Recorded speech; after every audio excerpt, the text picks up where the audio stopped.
days, I tell you something else that have changed. My grandmother used to have these things called coupons, but they were stamps. And they would come in a little stamp book. And every time she'd go to the grocery store, she'd have a little stamps that come. Well, now they change it into coupons. But have you all ever noticed nothing is healthy on the coupons? They never have organic bananas, lettuce, oranges. Everything on the coupon is for a box of cookies, a box of Keeblers, and all. So I said, it doesn't matter trying to save money, getting coupon, nothing on there you need. Everything boxed, and I know people in the audience understand this, is really, really bad for us. Our health started declining when we started throwing all the food in boxes. Years ago, when your grandparents grew the food, and my mother, she would grow out in the yard, and she just picked these big, huge tomatoes, and she would bring them in, and in the yard, we would pull them and just wipe. Oh, we didn't wash them because there was no pesticides on them. We just wipe them on our clothes and just eat half and throw the other half down, because we had so many. And people said, well, how'd your mother, Dr. Walker, grow these type things and didn't have pesticide? I said, she had one. Her pesticide was vinegar and water. She mixed a little vinegar and a little water, and she sprayed the bugs. And everybody said, well, Sister Walker, how in the world you gonna use a pesticide and spray the little bugs in the eye with vinegar and water? And my mama said, it works. You don't even want me to start spraying you with this vinegar and water in your eye. So it just chased the little bugs away. But now we have pesticides so terrible. Do you know on the side of pesticides, the skeleton with the cross? This is on it. So if they spray in the fruits and vegetables with this stuff, some of it has to filter into the product itself through the seeds and come up in it. So we know this stuff. So that's one of the first ways we went bad. It was a convenience for America. It made a lot of people rich to throw stuff in boxes. But we did better when we just went in the kitchen, threw something in the pot, stirred it up. Sometimes it was good, sometimes it wasn't, and we would eat it. I always remember in the summer when I stayed with my grandmother. Y'all know crowded peas, purple whole peas and all. Our dinner would always be a big pot of peas with a thing called hot water brown cornbread. Now I'm telling you where hot water brown cornbread came from. A lot of times the old folks down south didn't have eggs and milk, but they had hot water. So all they would do was take the meal with the hot water, but guess what? Even without that egg and the milk in it, that was the best cornbread that you could eat. And I remember sometimes I try to complain. You know, every now and then when you're young, you gotta ruffle your feathers. I mean, you gotta try to show the grown people who's in charge here. And my grandmother was much shorter than myself. When people, before she died, would see us together, and she'd be in the store saying, baby, come over here and try on this black and white polka dot dress. And I would tell my grandma, you can't call me baby in the store. She'd go, okay, baby, we'll wait till we get to the car, then I'll call you baby again. But anyway, she would always cook these big pot of peas for dinner. And that was your dinner. I mean, it was no rice, no gravy, no chicken, just a big pot of peas, the cornbread, that was your dinner. So this one particular day, I thought I would just have to test her, like you always have to do, parents and grandparents. So I looked at the pot, and I looked at her, and I looked back at the pot, and I said, you know what, Grandma? She said, yes. I said, I've decided that I'm not eating those peas. I've decided I don't want that for dinner. So guess what she told me? Go big. Plain old go. In other words, what I'm really saying, them old folks didn't play with you. They were not your friend. That's what's wrong with parenting today. We try to be friends to children. You cannot let a child go to school and make their own friend. You can't be a friend. You have got to be the parent. And she was serious.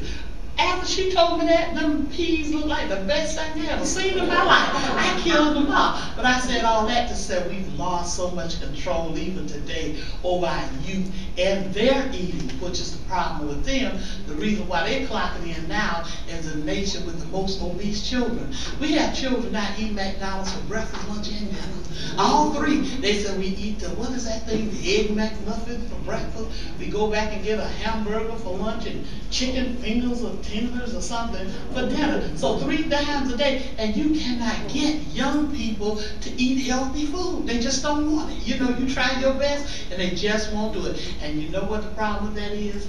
For the first time in history, they're saying that children will not outlive their parents. Isn't that something? And they taught us in medical school when we did our class on death and dying and grief. They said the biggest tragedy in the world is for a mother, our father, to have to bury their own child. They said this generation, the longevity is not just there. I diagnosed a young lady, 12 years old. Grandmother called because you know a lot of grandmothers are raising young children now. And she said, Dr. Walker, she just don't want to do nothing. And she's tired all the time. I just want you to check her when she come in. So she brought her into the office and I checked her.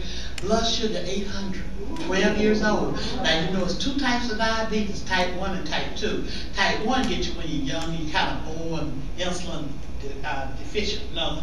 Type 2, we used to call in medical school type 2 the old folks diabetes. Yeah, we made fun of the old folks. We tell, oh honey, when you get old, you're going to get diabetes, type 2. But no, that's not true anymore.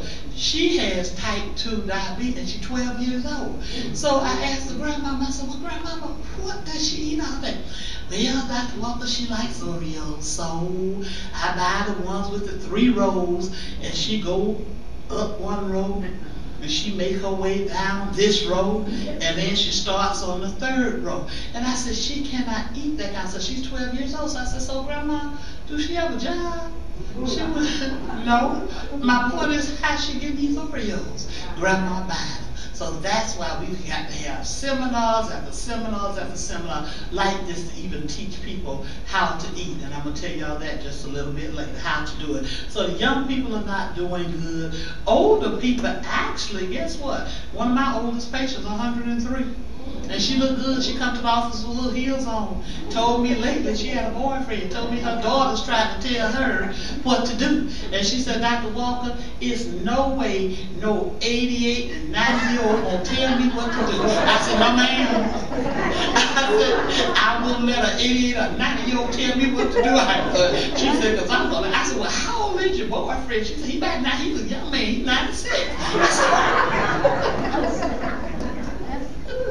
I said, so that's fine. So I said all that to say the longevity actually for older people now is getting better than it is for young folk because they're overeating. And if you look at our young people today, it just makes me want to cry. I want to say something in the stores to them and I look at the buggy, but I know they're going to shoot and kill me. So I can't But you don't, you look at it and sometimes you want to say something. I saw one young lady, she had a buggy full of Doritos and Oreos and all this stuff. I just wanted to talk to her, but I just didn't say a word because I knew I couldn't. And I brought several little props just to show y'all what's really going wrong with us. I saw this in the store, and I thought that's that. Now, coming out the country, the crackling, we made crackling cornbread and all this stuff, and all that was fine. But guess what this crackling is for? Now, still have all the little fat and grease on it. This is for dipping. Then you got to dip this in your fat dressing. I said, now it's not bad enough that you eating crackling. You about to dip them in some red dressing. I said, just look like I hope you that. That just don't sound. But that's what it's for. They said, these are for dipping. I said, okay, so you can see how we just going down, down, down when you gonna dip some crackles in some red dressing. Y'all, how they say, Houston, we got a problem. Y'all, we got a problem. And then, as if that was not bad enough, I get these little newspapers, and I always like, and I want to identify the fast food restaurant to protect the guilty. You know, you always got to in America, we do protect the guilty. But this is a hamburger. Y'all ready for this one? It's called a Frito chili cheese steak burger. And I'm going to tell you what it has on it. It has 3 different kinds of cheeses, fried onions. Now, we growing up, our little onions were just sliced and placed on the hamburger. You know, just sliced and put up there. I used to always like mine with just mustard and the onions and the hamburger, and that was it. Well, they fried these onions and stuck them on there. That's grease. They put jalapeno peppers. They put hot spicy chili, and they topped the whole thing off with Fritos. And anybody can see a picture of that. Who wants a hamburger with Fritos? And oh, one person in the audience said she did. I'm gonna see you after the presentation. You meet me in the back right after the presentation.